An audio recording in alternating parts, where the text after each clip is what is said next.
Tonight is the official kickoff of Decision 2020. 20 Democratic candidates are in Florida for their first debate of the political season, split into two nights with round one getting started in just hours here on Channel 2.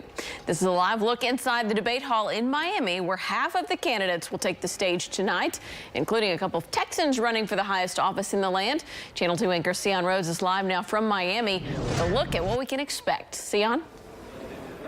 Hi, Lauren. We are a little less than 3 hours now from the start of what we expect to be quite the showdown in this first of the two nights of Democratic debates. We're live tonight in the spin room. It's also a media workplace where the candidates and their circuits will come after the debate to put their spin on how things went down on the debate stage later tonight. So a lot of people talking about this debate specifically as the undercard. They're saying that because of the lineup, and the lineup including Elizabeth Warren. She's really the star here. Of course, Beto O'Rourke is very well known. They'll be standing next to each other, but Warren outpolling all of the people on stage tonight. In fact, her two closest competitors, or four closest competitors, I should say, are not even competing until tomorrow night's debate. Given that, I talked to longtime NBC News correspondent Andrea Mitchell about what this means all the candidates need to do tonight. What's the big thing you're looking for tonight? I'm looking for who can get on that stage and break out of the pack.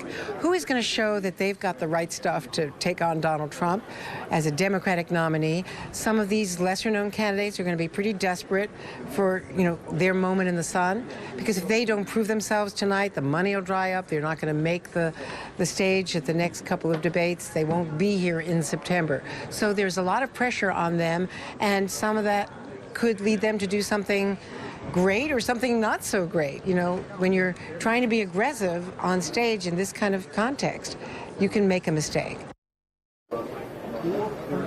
And one of the topics that we expect the candidates to be very aggressive on tonight is, of course, immigration. It is a very, very hot topic, considering what many are considering the very serious humanitarian crisis down at the border right now. In fact, several of the Democratic candidates visited a child migrant detention center today in Homestead, Florida.